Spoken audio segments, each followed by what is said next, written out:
لا إله إلا الله محمد رسول الله. لا إله إلا الله محمد رسول الله. لا إله إلا الله محمد رسول الله. لا إله إلا الله محمد رسول الله.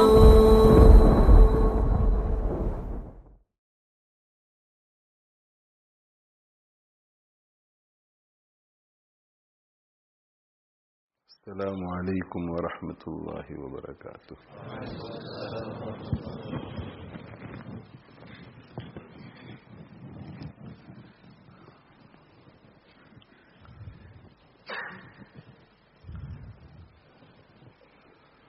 دھیان سے سننا چاہیے. ہماری تقریر کیا ہے؟ ہماری اپنی تو کوئی بات ہے نہیں. سنیے، وہ مواعظ حسنہ ہماری چھپی، اس میں پہلی جلد، اور اس میں 10-12 تقریریں تھی. تو اس میں جو میں نے فارورڈ لکھا ہے، اس میں غالباً مجھے ایسا یاد پڑتا ہے کہ میں نے یہ بات بھی لکھی تھی کہ وہ میری مثال تو ایک فقیر جیسی ہے کہ فقیر جو ہے وہ گھر گھر جاتا ہے اپنے کشکول کو لے کر. یہ ہمارے جو نوجوان بچے ہیں انہوں نے تو نہیں دیکھا، بچپن میں ہم نے دیکھا کہ دیہات میں بھی فقیر آتے تھے تو ہاتھ میں کشکول ہوتا تھا، ایک پیالہ ہوتا تھا، اور وہ صدا دیتا تھا، اللہ کے نام پر کچھ دے دو. کوئی ایک آدھ شعر بھی کسی کو یاد ہوتا تھا تو وہ دعائیا شعر بھی پڑھتا تھا. تو غریب لوگ ہوتے تھے، مگر ایک گھر بھی ایسا نہیں ہوتا تھا جہاں سے اس کو خالی ہاتھ لوٹایا جاتا. یہ ایک کلچر تھا پورے گاؤں میں کہ غریب آتا ہے، فقیر آتا ہے، اس کا حق ہوتا ہے اللہ کے نام پر کچھ دے دو. تو ہمارے گھر میں دال پکی ہے تو وہ اس میں سے ایک آدھ چمچ دال ڈال دیں گے، آدھی روٹی دے دیں گے. دوسرے گھر میں چاول پکے ہیں تو وہ چاول ڈال دے گا. تیسرے گھر میں گوشت ہے تو وہ گوشت ڈال دے گا. تو جب وہ فارغ ہو جاتا ہے پورے گاؤں سے تو اس کے کشکول میں، پیالے میں مختلف انواع و اقسام کے کھانے ہوتے ہیں. اکیلا ہوتا ہے تو خود کھانے بیٹھ جاتا ہے، فیملی بھی ہوتی ہے تو جہاں کہیں ان کو ٹھہرایا ہوا ہوتا ہے وہاں جا کر دسترخوان بچھا کر کے اس کے اوپر پیالہ رکھ دیتا ہے.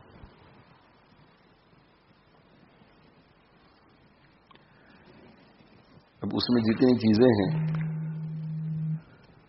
ان میں سے کسی کو سب چیزیں پسند آئیں گی، کسی کو 2 چیزیں پسند آئے گی، کسی کو 1 چیز پسند آئے گی. تو کھاتے کھاتے وہ لوگ تعریف کرتے ہیں کہ یہ بہت لذیذ ہے، یہ بہت بڑھیا ہے، یہ بہت اچھا ہے.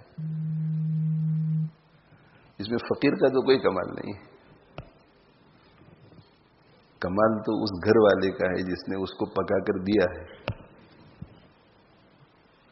تو میں نے مواعظ حسنہ کے فارورڈ میں لکھا ہے کہ میری مثال بھی اس فقیر جیسی ہے. میں بھی اپنا کشکول لے کر مختلف علماء کے پاس جاتا ہوں. کبھی معرف القرآن اٹھاتے ہیں، کبھی قرطبی اٹھاتے ہیں، کبھی بخاری شریف اٹھاتے ہیں، کبھی فضائل اعمال اٹھاتے ہیں، کبھی الترغیب والترہیب اٹھاتے ہیں. مختلف کتابیں اٹھاتے رہتے ہیں اور وہاں سے مانگتے ہیں. تو پوری کتاب تو کشکول میں نہیں آتی، مگر کچھ کچھ حصے کشکول میں آ جاتے ہیں. اور جب ضیافت کا وقت آتا ہے تو اسی کشکول میں سے ہم پیش کرتے ہیں آپ کے سامنے. تو اگر کسی کو کوئی بات پسند آتی ہے تو ہماری بات نہیں ہے، وہ ان بزرگوں کی باتیں ہیں جن بزرگوں سے ہمارے کشکول میں وہ باتیں آئی ہیں.